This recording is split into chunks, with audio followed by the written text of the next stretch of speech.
नमस्कार बच्चों, मैं ममता शर्मा लाला जगदीश प्रसाद सरस्वती विद्या मंदिर inter college Jansath road Muzaffarnagar विषय आचार्य हिंदी विद्या भारती यूट्यूब चैनल में आपका स्वागत करती हूँ।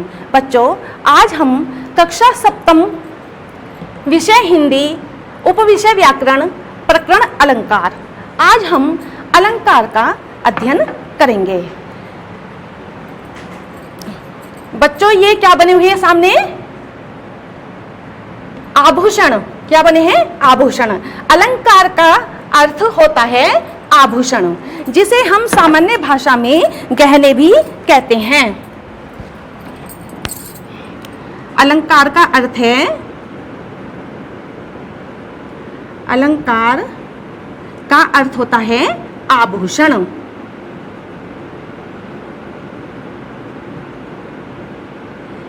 जिन्हें हम सामान्य भाषा में गहने भी कहते हैं।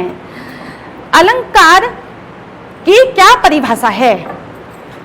अलंकार की परिभाषा अलंकरोति इति अलंकार, अर्थात जो अलंकृत करे, यानी कि जो सुशोभित करे उसे अलंकार कहते हैं।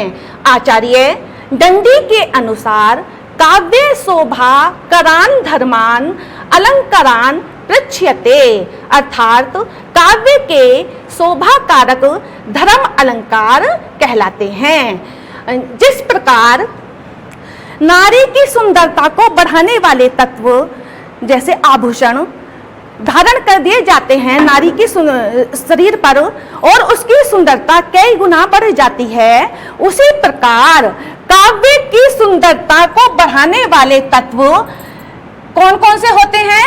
रस, छंद, अलंकार, भाव, गुण। काव्य के तत्व, काव्य के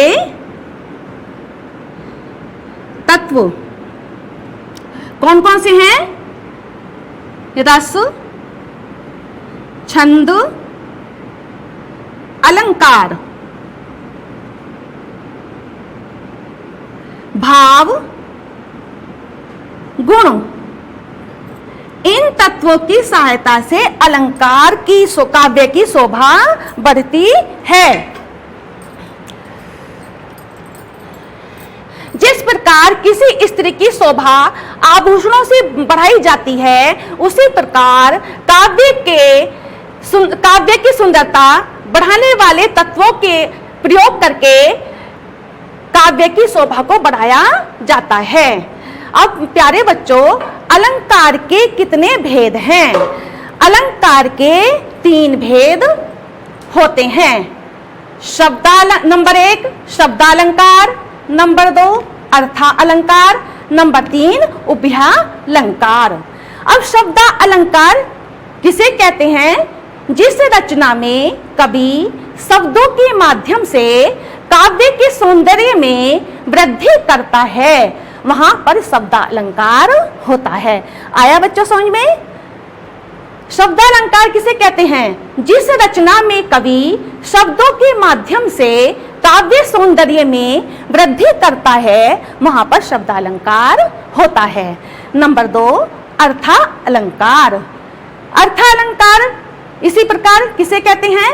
जिस रचना में कवि शब्दों के माध्यम से, इसमें तो कहा था शब्दालंकार में तो कहा था शब्दों के माध्यम से, अब अर्थालंकार में अर्थों के माध्यम से काव्य सौंदर्य में वृद्धि करता है, वहां पर अर्थालंकार होता है। नंबर 3 उभयालंकार। उभयालंकार जिस रचना में कवि शब्द व अर्थ, यानी कि इसमें शब्द व अर्थ दोनों पर आश्रित रहकर दोनों को चमत्कृत करता है, वहां पर उभयालंकार होता है। प्यारे बच्चों, आपको समझ में आया होगा कि अलंकार के कितने भेद हैं? अलंकार के 3 भेद होते हैं। नंबर 1 शब्दालंकार, नंबर 2 अर्थालंकार और नंबर 3 उभयालंकार। प्यारे बच्चों, आज की कक्षा में, कक्षा सप्तम में, हिंदी की कक्षा में आज हम शब्दालंकार का अध्ययन करेंगे।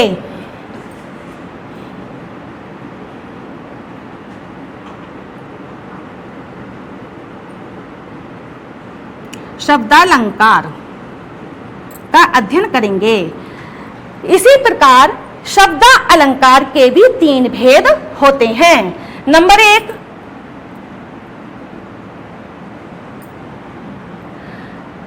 अनुप्रास अलंकार।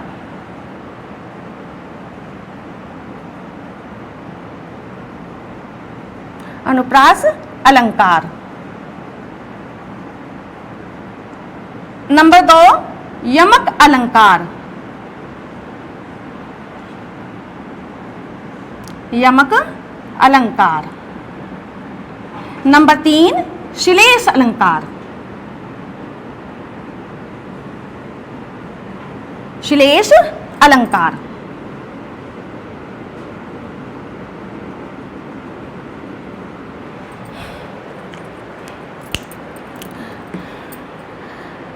शब्दालंकार की परिभाषा पाई आपको। इसके 3 भेद हैं, अनुप्रास अलंकार, यमक अलंकार और श्लेष अलंकार। अब शब्दालंकार के 3 भेद बता दिए। और इसमें सर्वप्रथम आता है आपका अनुप्रास अलंकार। अनुप्रास अलंकार की परिभाषा, जिस रचना में कवि वर्णों की आवृत्ति बार बार होती है, यानी कि जहां पर एक वर्ण व्यंजन कौन कौन सी आपके, जैसे का, खा, गा, घा, पा, फा, बा, मा, यानी कै से लेकर मैं तक ये सभी व्यंजन होते हैं। तो काव्य कविता में एक व्यंजन वर्ण की आवृत्ति बार बार होने पर वहां पर अनुप्रास अलंकार होता है। यानी कि जहां पर एक व्यंजन बार बार आता है वहां पर अनुप्रास अलंकार होता है। प्यारे बच्चों, अब देखिए आप यहां पर उदाहरण, चारु चंद्र की चंचल किरणें खेल रही हैं जलथल में। ये प्यारे बच्चों अनुप्रास अलंकार का उदाहरण है। चारु चंद्र की चंचल किरणें खेल रही हैं जलथल में। अब हमें यहाँ पर क्या देखना है, अभी हमने पढ़ा था कि जहां पर व्यंजन वर्ण की आवृत्ति बार बार होती है, कि इस उदाहरण को देखते हैं। अब हमें इसमें सिर्फ अर्थ नहीं देखना, हमें इसमें सिर्फ व्यंजन देखना है कि व्यंजन, कौन सा व्यंजन एक से ज्यादा बार आ रहा है। जैसे चारु, चंद्र, चंचल, जल, थल। तो इस उदाहरण में चारु, चंद्र, चंचल यानी कि च वर्ण की आवृत्ति, प्रस्तुत उदाहरण में च वर्ण की आवृत्ति बार बार हो रही है, इसलिए यहां पर अनुप्रास अलंकार है।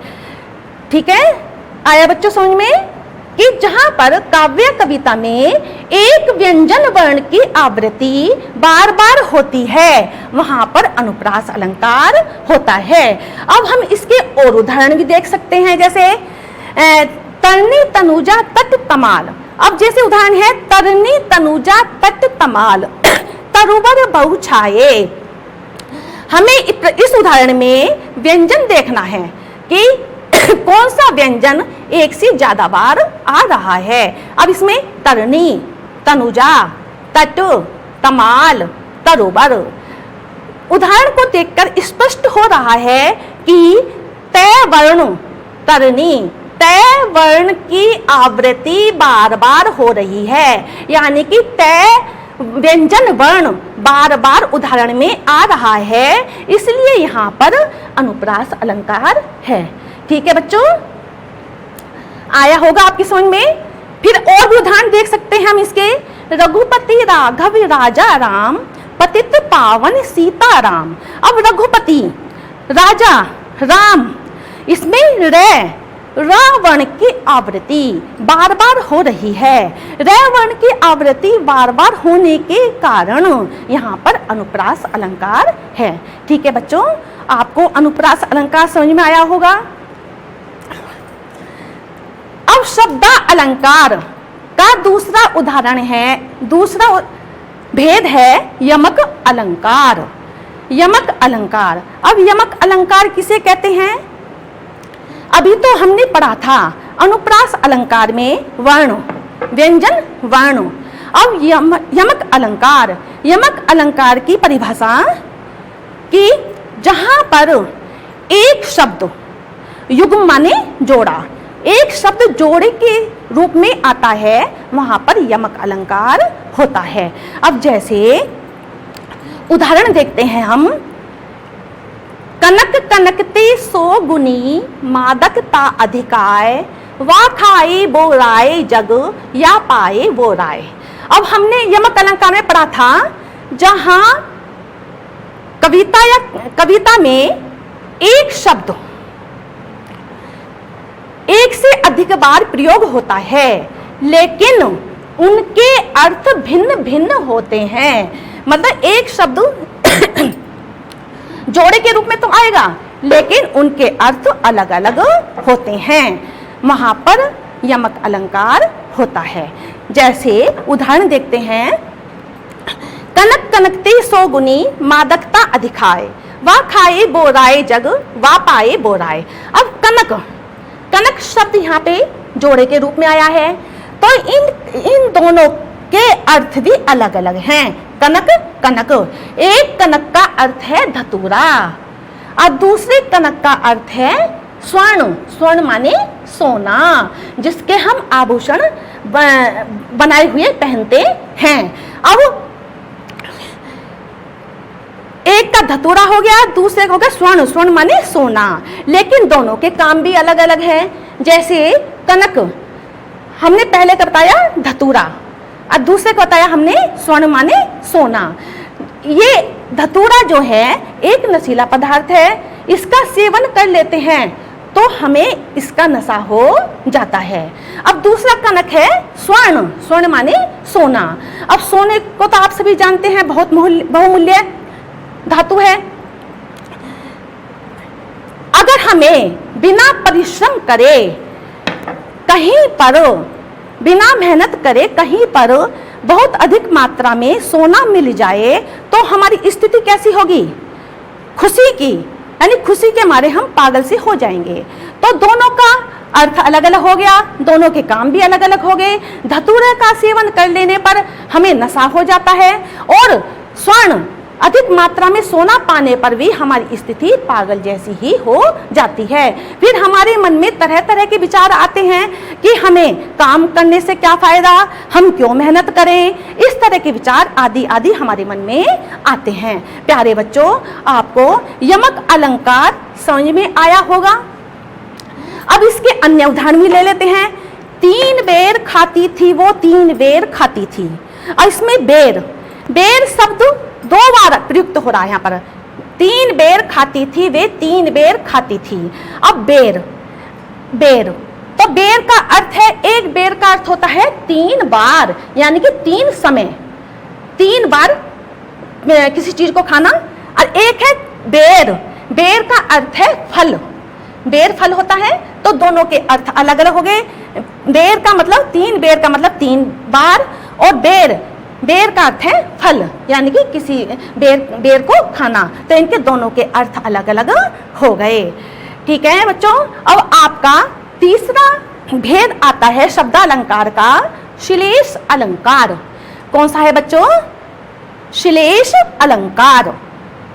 अब श्लेष अलंकार की परिभाषा, काव्य या कविता में जहां पर एक शब्द एक बार आता है लेकिन उस शब्द में अनेक अर्थ चिपके हुए रहते हैं, यानी कि एक शब्द का कई अर्थ निकलते हैं, वहां पर श्लेष अलंकार होता है। जैसे उदाहरण देखेंगे हम,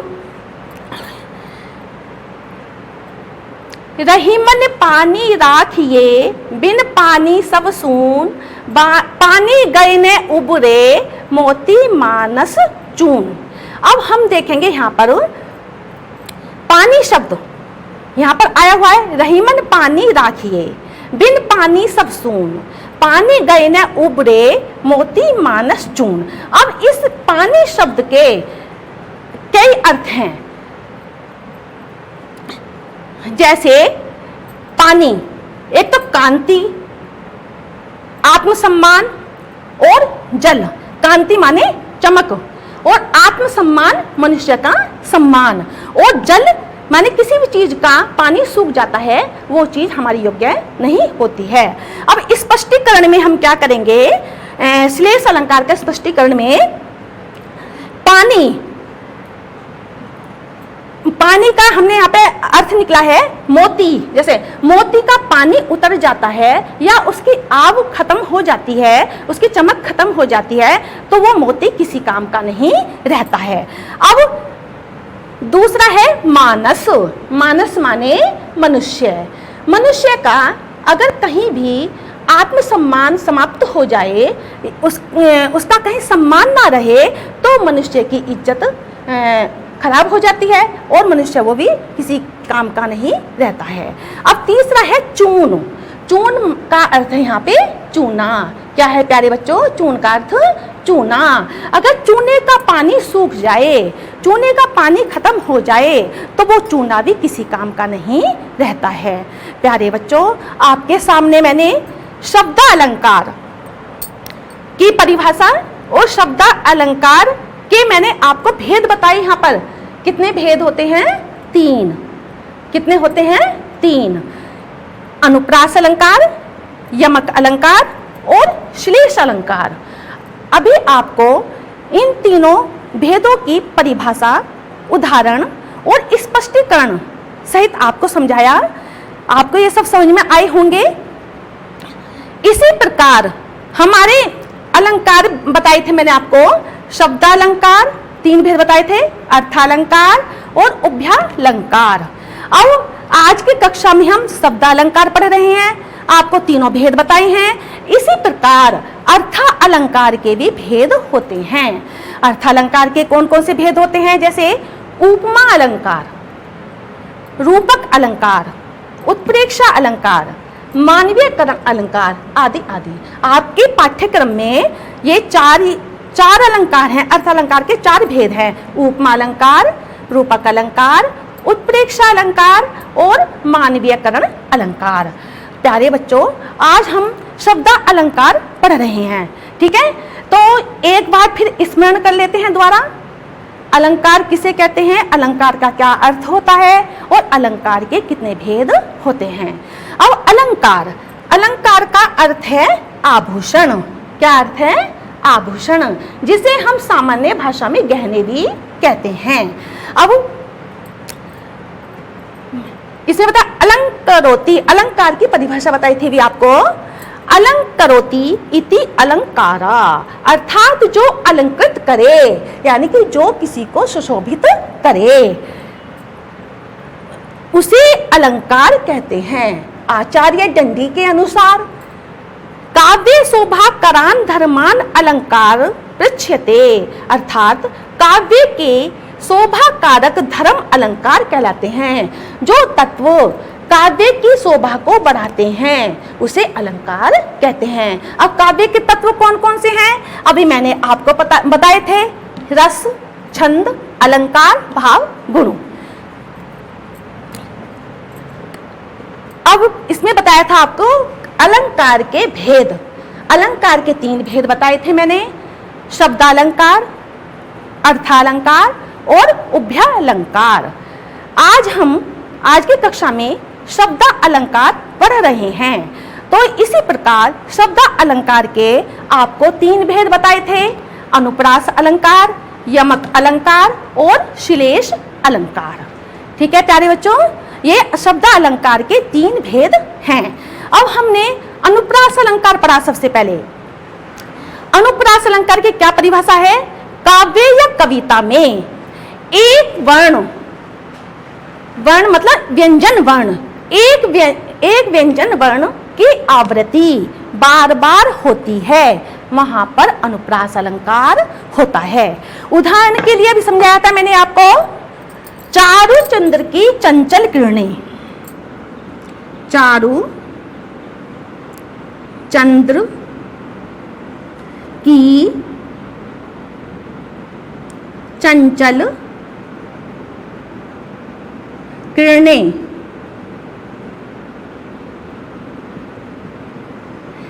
खेल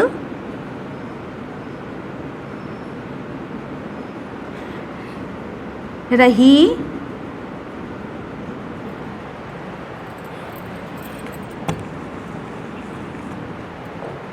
हैं जल थल में,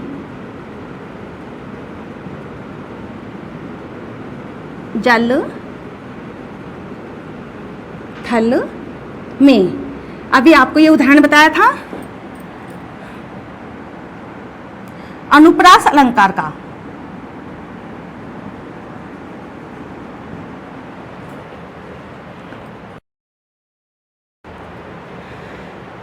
अच्छा बच्चों, अब ये आपके सामने उदाहरण है अनुप्रास अलंकार का।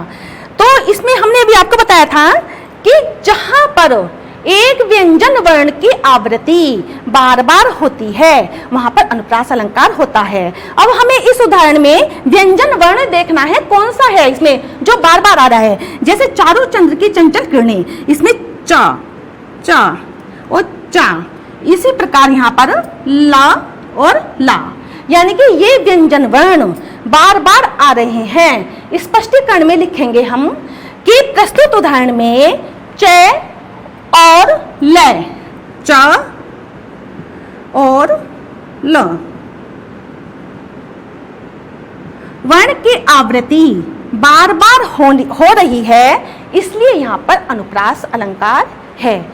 ठीक है बच्चों, समझ में आया होगा आपको अनुप्रास अलंकार।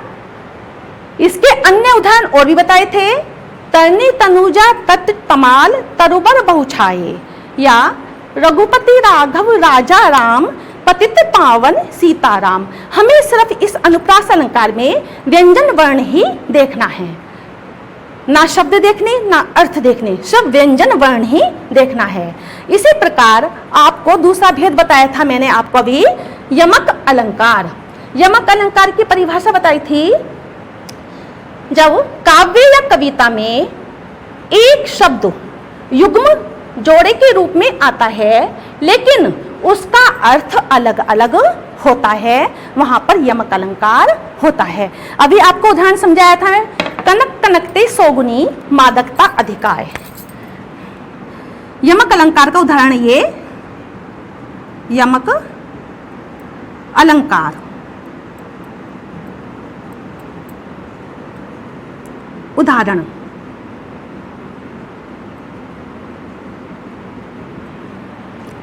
कनक कनक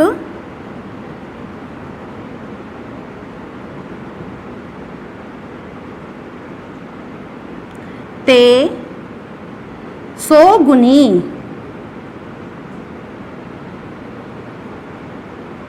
मादकता अधिकाय।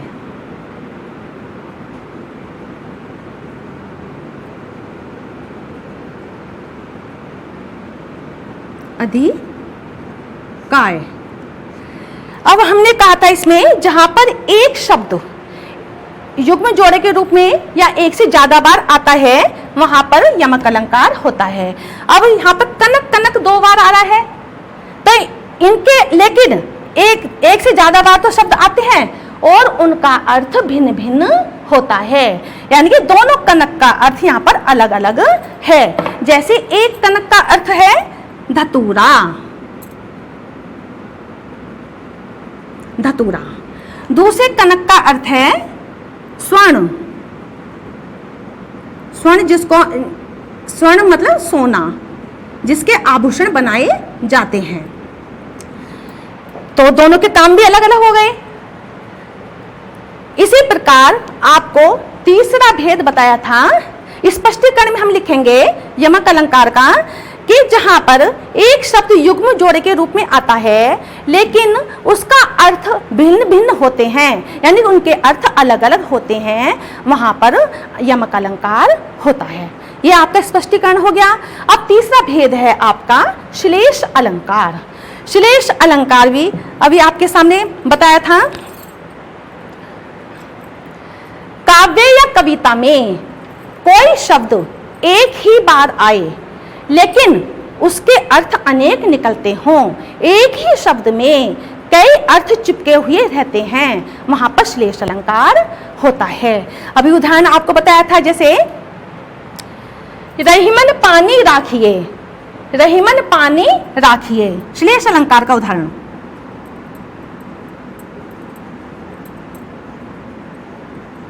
अलंकार। उदाहरण,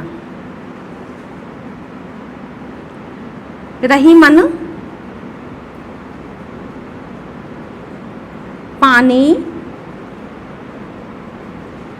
राखिए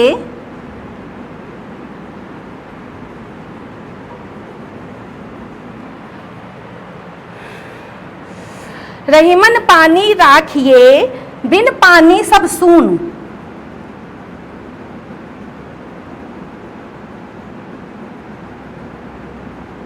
बिन पानी सब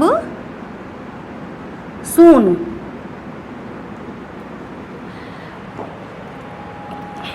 पानी गए ने उबरे, पानी गए ने उबरे मोती मानस चून। मोती मानस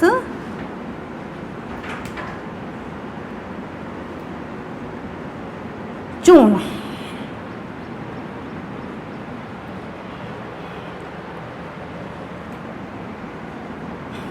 अब ये उदाहरण श्लेष अलंकार का है कि पानी यहां पर आया, पानी के अनेक अर्थ निकले। मोती के रूप में मोती की चमक खत्म हो जाती है तो मोती की आव खत्म हो जाती है तो कोई उसका महत्व नहीं रहता। मानस, मनुष्य के मान सम्मान चला जाता है, आत्मसम्मान चला जाता है, उसका कोई महत्व नहीं रहता। चून, चूने का अर्थ पानी खत्म हो जाने पर चूने का कोई महत्व नहीं रहता। अब प्यारे बच्चों, 3 भेद बताए थे मैंने शब्दालंकार के। आज हम शब्दालंकार पढ़ रहे हैं, इसके 3 भेद बताए परिभाषा उदाहरण सहित और इसका स्पष्टीकरण। अब अभ्यास कार्य में आप क्या करेंगे, अपनी उत्तर पुस्तिका में कुछ मैं प्रश्न दे रही हूं, इन्हें आपको करने हैं। जैसे सही विकल्प के रूप में विकल्प चुनकर निशान लगाएंगे। जैसे वर्णों की आवृत्ति, अभी हमने पढ़ा था अनुप्रास अलंकार में कि जहां पर एक वर्ण की आवृत्ति बार बार हो रही है काव्य कविता में, तो वहां पर अनुप्रास अलंकार होता है। अब क्या है, अब हमें इसे देखना है। विकल्प है आपके यमक, अनुप्रास, श्लेष। अब हमें तीनों अलंकार, शब्दालंकार के तीनों भेदों में यह देखना है कि वर्ण की आवृत्ति कौन से अलंकार में होती है। अब यहाँ पर है यमक, अनुप्रास, श्लेष। प्यारे बच्चों बताओ, किस अलंकार में, कौन से अलंकार में व्यंजन वर्ण की आवृत्ति बार बार होती है? हाँ ठीक, आपने सही बताया, अनुप्रास अलंकार। किस अलंकार में? शब्द अलंकार का पहला भेद है अनुप्रास अलंकार। अब नंबर 2, एक ही शब्द के कई अर्थ होते हैं।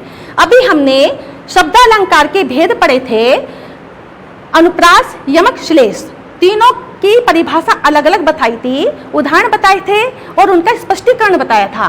तो आपको पता चला होगा कि एक शब्द के अनेक अर्थ किस अलंकार में होते हैं। जैसे अनुप्रास, यमक, श्लेष। तो आपको देखना है एक शब्द के अनेक अर्थ किस अलंकार में होते हैं? जी हाँ, श्लेष अलंकार। किस अलंकार में होते हैं? श्लेष अलंकार में।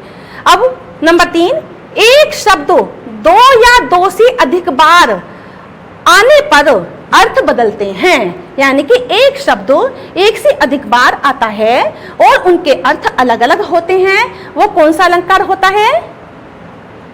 अभी आपको समझाया था, ठीक, यमक अलंकार। कौन सा अलंकार होता है वो? यमक अलंकार। अब आगे देखेंगे, काव्य की शोभा बढ़ाने वाले तत्वों को क्या कहा जाता है? प्यारे बच्चों, रस कहा जाता है, छंद कहा जाता है या अलंकार कहा जाता है? अलंकार। क्या कहा जाता है प्यारे बच्चों? अलंकार। अब इसमें बताइए, चारों चंद्र की चंचल किरणें खेल रही हैं जल थल में। अलंकार बताइए, कौन सा अलंकार इसमें? यमक अलंकार है, श्लेष अलंकार है या अनुप्रास अलंकार है? प्यारे बच्चों, इसमें अनुप्रास अलंकार है। काव्ये शोभा करान धर्मान अलंकार प्रच्यते। ये उक्ति किस साहित्यकार की है? अभी आपको शुरू में जब परिभाषा बताई थी, शुरू में परिचय दिया था, तभी बताया था कि ये उक्ति आचार्य दंडी की है। इन सभी प्रश्नों के उत्तर प्यारे बच्चों आपको अपनी उत्तर पुस्तिका में करने हैं। आज की कक्षा में यहीं तक, इससे आगे अगली कक्षा में। धन्यवाद।